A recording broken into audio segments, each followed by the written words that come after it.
Tides from the West, a Chinese autobiography. Written by Chiang Meng Lin, read by Tang Daming.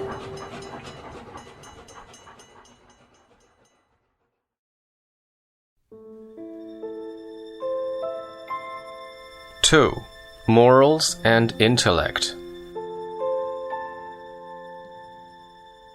When for the first time I read the Greek philosophers in the ethics class in California, I began to feel, as I have said before, that Chinese thinkers in ancient times were enclosed in an atmosphere of morals, while the Greeks possessed the quality of all-piercing intellect. As I read more books on Greek life and culture, it became more clear and convincing to me that some such striking contrast did exist between ancient Chinese and Greek thought, and that among other causes, this was probably the main one for the divergence in development of Eastern and Western civilizations.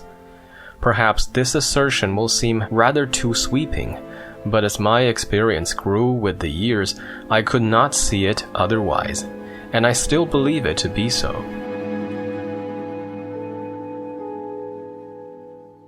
After my return from abroad, I constantly tried to drive home to the minds of my people the importance of the development of intellect. The names of Socrates, Plato, and Aristotle appeared in my lectures and writings so often that I was caricatured by tabloid papers in Shanghai as a man with mouthfuls of Plato and Aristotle. Seeing that I was not carrying the public with me, I gave it up as a bad job and changed my tactics to preaching the study of natural science. Instead of leading people to the source of the current, I reversed the process by letting them see the current first. Naturally, they would go back to the sources later on. My compatriots, children of ages of practical sense, had rebuked me for forgetting the true nature of my own people. A prominent Chinese scientist once was asked why China has not developed natural science. He offered 4 reasons. First, the belief of Chinese scholars in yin, the negative, and yang, the positive, as complementary principles of the universe. Second, the belief in the 5 elements, metal, wood, water, fire, and earth, as the constituents of the universe, and the application of this analysis of the material world around us to human life, even to medicine. Third, the Chinese rule of thumb ways, which are an enemy to accurate calculations. Fourth, the aversion of scholars to using their hands or doing manual work. All these may be obstacles to the growth of natural science, but quite aside from them, I do not believe that natural science would have grown up. It could not, for our attention was not directed along that line. My people are most interested in things practical, something useful to them. I often noticed in America that when people were shown something, they were apt to say, "That's interesting." The response from my own people in like case would be, "What is the use of it?" This shows the truth of the common Chinese saying that the virtuous see virtue, while the wise see wisdom in the things they come in contact with. A difference in mental attitude produces different manifestations of interest. The use of a thing interests my people more than the thing itself.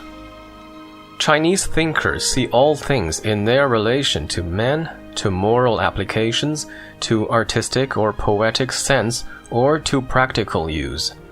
The scientific thought of ancient Greece found its origin in Egypt and Babylon. Babylonian astronomy and Egyptian geometry, like astronomy and mathematics in China, aimed at practical applications. But the intellectual quality of the Hellenic genius was to seek the general truth in these sciences by generalizing and formulating their principles, a process which paved the way for the discovery of natural law. For the Greeks, there were 2 worlds, the world of the senses and the world of reason. The senses deceive us. Therefore, the philosopher should not trust his sense impressions, but develop his reason. It was not for its practical use that Plato insisted upon the study of geometry, but in order to develop the faculty of abstraction and train the mind to correct and vigorous thinking. Applying these powers to ethics and politics, Plato laid the foundation of Western social philosophy, and by their application in studying the reality of concrete things, Aristotle laid the foundation of physical science.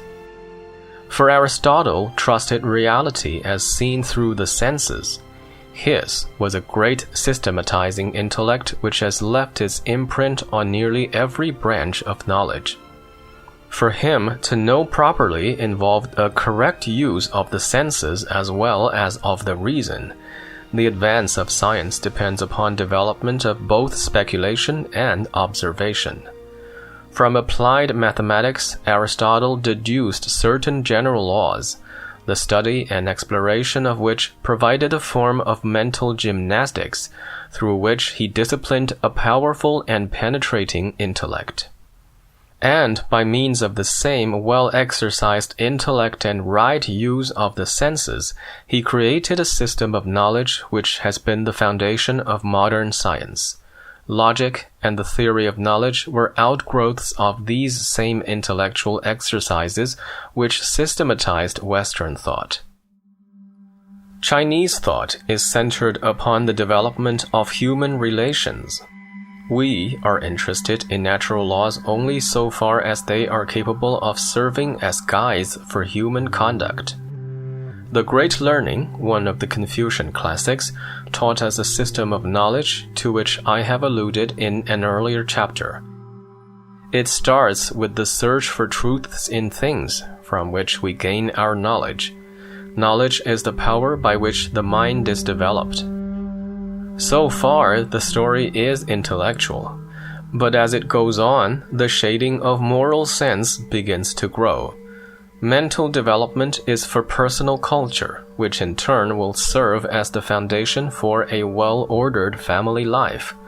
The latter is the foundation of a well-governed state, which in turn will serve as a step toward international peace. From the rudiments of knowledge down to international peace, this forms a complete scheme of practical moral idealism. To the Chinese, world peace is not something to be dreamed about, but a practical moral scheme.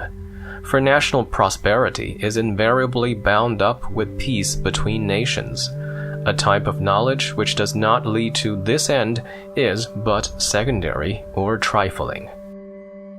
For such an attitude toward learning, to ascertain whether the earth goes round the sun or the sun round the earth is but trivial.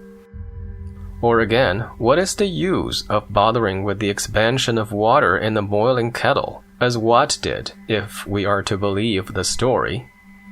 The Chinese would be more interested in the hissing sound, which suggests making tea in preparation for guests. It is poetic. The drop of an apple to the ground is only natural. The Chinese would moralize it. They would say that when a thing is ripe, it drops. When you do things in a proper way, they come to their natural conclusion. There is no use in puzzling about it. Should the apples in your garden shoot up to the sky, it would set the Chinese to fearing that some great calamity might fall upon the people, as would the appearance of a comet or some other perversion of the familiar order of things. It would take a Newton to think along the line of the attraction of the earth. Thus, with my own effort to preach, what is the use to China of those figures of Greek antiquity or their teachings? In my people's eyes, natural science is useful only because practical uses come out of it. The Greek philosophers are remote even from modern natural sciences. What earthly use is there in them? The Chinese are in sympathy with the usefulness of science, but recoil from the idea of science for science's sake. Learning is for the sake of its use, is an accepted dictum among Chinese scholars. With such a mental attitude, it is small wonder that China has not developed pure science, an elaboration of intellectual interest rather than of practical considerations. We built the Great Wall and the Grand Canal and developed a system of irrigation. The grandeur of our architectural design, our palaces and temples, has inspired worldwide admiration. These works are among the greatest engineering feats the world has ever known. But they were not developed from a fountain of pure science, and therefore, however remarkable they were, no further development was possible until modern engineering came to the rescue. For without pure science, the applied science of modern engineering could not attain its present high plane. The discovery of the compass and gunpowder by the Chinese has served useful purposes in the world, but it was a Western mind that observed the principle of explosive expansion in gunpowder and applied it to boiling water, thus making possible the discovery of steam power. In China, discoveries stopped at their immediate practical use. We did not, like the Greeks, try to venture into generalization, nor, like modern Europeans, did we try to get universal laws from particular discoveries, a trait inherited from the Hellenic world in its improved form. Once the useful purposes of an invention were served, we stopped there. Therefore, Chinese science traveled unaided and without the guiding light of scientific thought. The development of science in China was arrested because we were too practical-minded. I do not mean to say that the Chinese do not think logically, but their minds were not aided by systematic mental gymnastics. This defect has been reflected in Chinese philosophy, political and social organization, and daily life. It has become more glaring as the rest of the world came to live under the light of modern science in an industrialized society. Besides being practical, our people are imbued with a sound moral sense. It may also be said that because we are moral, we are practical. For morals refer to conduct, which is necessarily judged by practical results. There will be no such fanciful ideas or speculation about conduct as the Greeks had with physics and metaphysics. At times, we may venture beyond that practical moral way of thinking, but the antennae of our minds recoil as soon as we feel we are getting away from the sphere of human relations and stop right there. A song philosopher of the 12th century once stepped over the moral bounds by speculating on the formation of mountain ranges and on the finding of seashells on the tops of mountains. He observed that the waves of the mountain ranges indicated the fluidity of the mountains many thousands of years earlier, while the shells bore witness to the fact that their peaks must once have been at the bottom of the sea. But when and how the fluid suddenly coagulated into mountains, and how the bottom of the sea was raised to such a height, he had no means of discovering. There he stopped, fearing shipwreck if he should venture too far. There have been similar instances of observing nature both before and after this philosopher, but Chinese thinkers were always scrupulous in their mental excursions not to drift too far away from the camp of human relations. That the Chinese are not a non-intellectual people needs no proof, as it is so evident. But their intellect was exercised within the sphere of morals and practical uses. Thus they set limits to their own intellectual activities. Like silkworms, they wove their moral cocoons with threads drawn from their own minds, as it were, to encase themselves, and they loved their encasement and felt comfortable in it. Chinese life is a life of contentedness. Stability is aimed at in Chinese philosophy. Progress? No, it will create discontent, which will destroy stability. The Chinese is contented with his immediate world and has never wanted to speculate far and deep in nature. China has not produced natural science because she did not want it. The Greeks were quite a different sort of people. Aristotle's mind ventured high up into the heavens, low down beneath the earth, and far away beyond the corners of the land. The universe was material for the exercise of Greek intellect. To the Greeks, the mere use of the intellect was a pleasure. They did not care much about whether it was practical or had anything to do with morals or human relations. "What do I get by learning these things?" asked a pupil of Euclid. "Give him sixpence, since he must make gain out of what he learns," said Euclid to his servant as the story runs. Even with morals, they developed a system of ethics, looking into the validity of moral laws through intellectual inquiry. And this was how Socrates got into trouble, being accused of poisoning the souls of young people with dangerous questionings.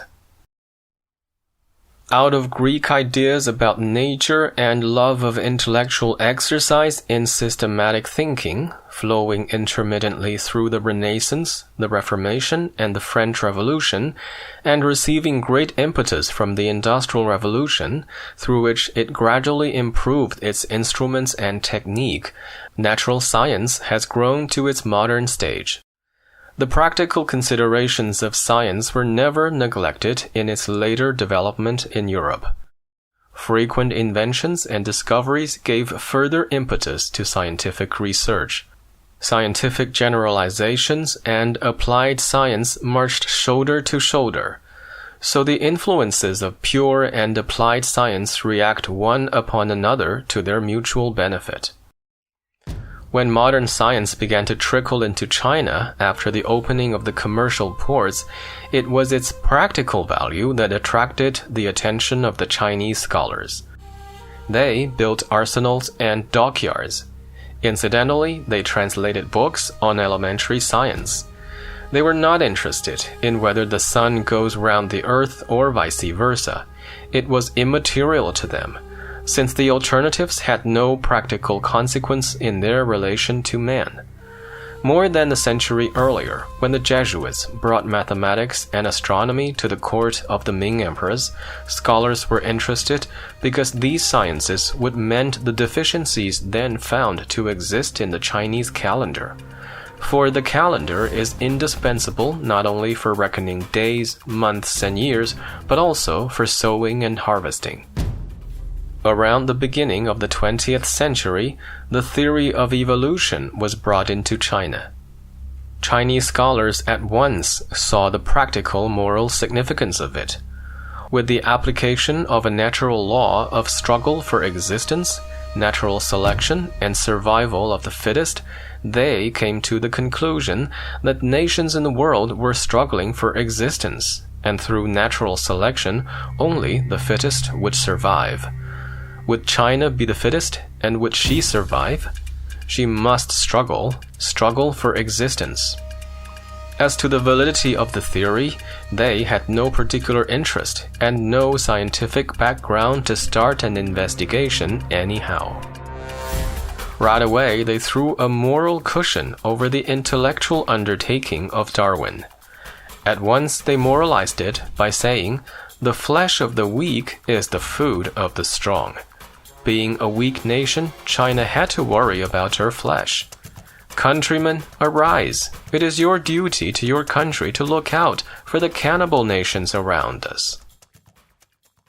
Another phase of the theory of evolution was taken up in its application to history.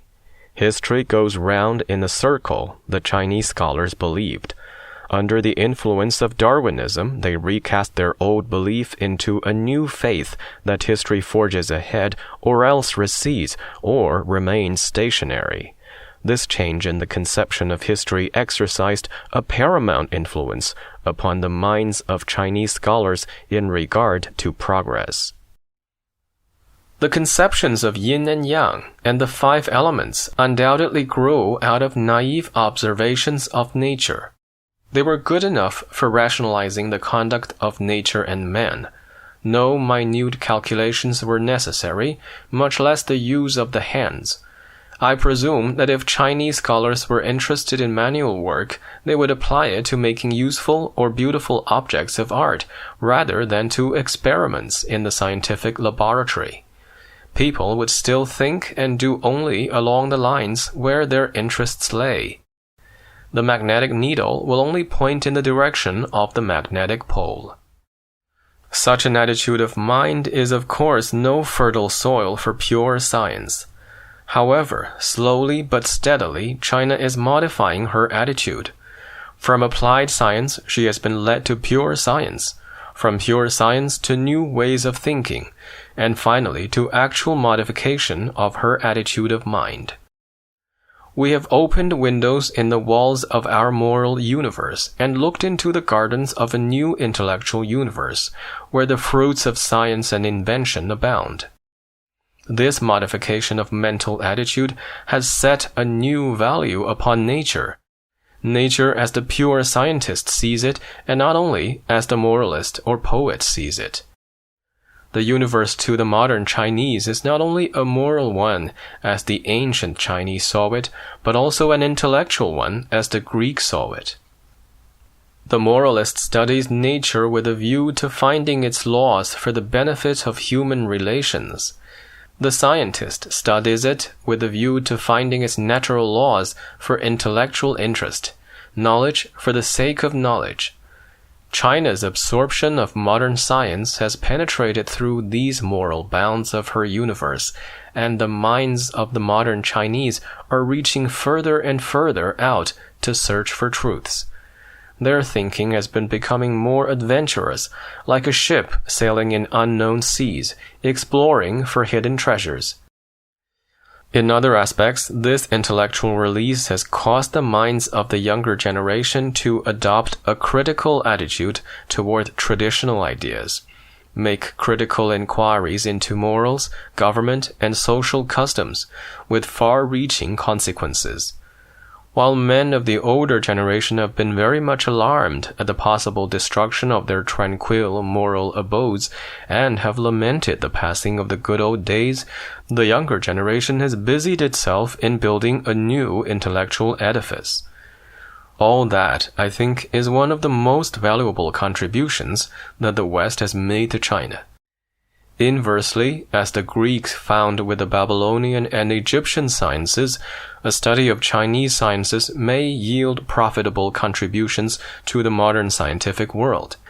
A modest beginning made in recent years in the scientific study of Chinese architecture, medicine, and economic botany has yielded fruitful results.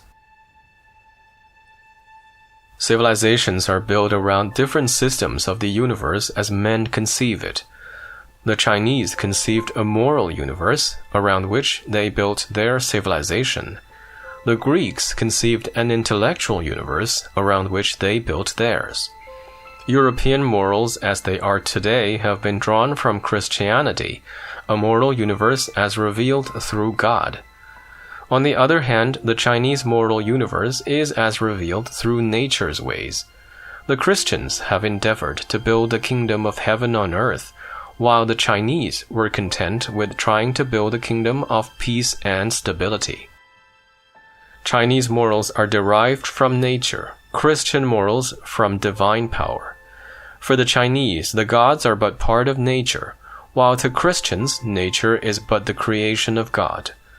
On these grounds, it is plain that the conflicts between Christian dogma and science were bound to be very serious, as Western history has proven in abundance, while the conflicts between science and Chinese moral precepts would be mild, since both started from the same ground, nature, only traveling in different directions. It has been said that Christian thought is heavenly or godly, Chinese thought is worldly, and Greek thought unworldly. It is this unworldly thought that has led men to the discovery of the natural laws, which are the foundation of modern science and hence of modern invention. The unworldly thought in the applications of science has brought prosperity to the world, if not peace and stability. The development of European civilization, as I see it, is a struggle at various times between the Christian moral universe and the Greek intellectual universe. The Renaissance, the Reformation, and the French Revolution were but the bursting out of a submerged intellectual universe under the domination of a moral one. These various movements were only different phases of the same current. Finally came the Industrial Revolution, in which the same intellectual universe, continuously developing through centuries, came to the surface in an overwhelming torrent, and swept aside everything in its way. Its spearhead had already taken China unawares before and during the time of my childhood. It pierced our moral universe, burst out later to destroy the stability of Chinese life, and thus furnished the materials for the writing of this volume. One universe cannot be expected to produce the fruits of another. The fruits of the tree of science ripen in intellectual gardens alone. Within the system of Christian dogma or that of Chinese moral precepts, no science could have been produced.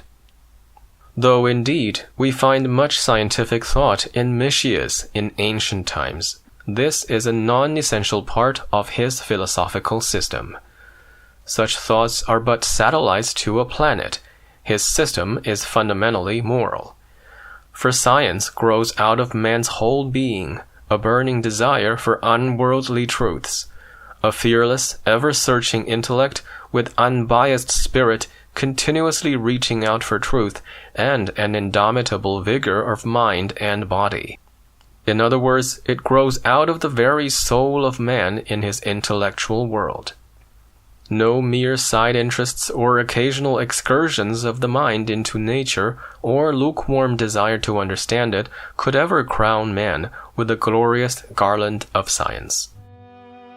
In China, under the influence of modern science, there is growing up a new moral edifice stripped of superstition and false analogies to nature, tested through intellectual inquiry, and supported by findings of social science, based upon methods adapted from physical research to the investigation of society. On the other hand, we must not forget that the old Chinese moral edifice, built up through centuries of vicarious experience and generations of continuous effort, by such various means as the Confucian classics, literature in general, the graphic arts, music, the family, theater, gods, temples, even toys, this moral structure has made Chinese people trustworthy, their society stable, and their civilization enduring. Such moral precepts as loyalty, honesty, love of parents, truthfulness, benevolence, righteousness, moderation, and broad-mindedness have contributed much toward the moral emotional makeup of the Chinese people. Intellectual honesty that grows out of modern science will reinforce these virtues that have grown out of ages of moral teaching. Side by side with the new moral universe, a new intellectual edifice will be raised to house the achievements of the creative genius of young China. On the stem of the Confucian system of knowledge, which starts with the investigation of things or nature and leads to human relationships, we shall graft the Western system of scientific knowledge, which starts with the same investigation of things or nature, but leads the other way round to their interrelationships. As in the West, the moral universe will coexist in China with the intellectual, one for stability and the other for progress. Can we strike the happy mean?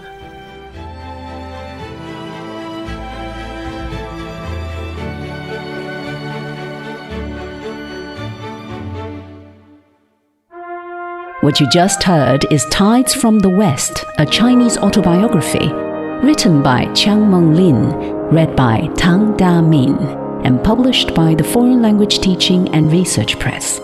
Some names and terminologies in this book have been updated per contemporary usages.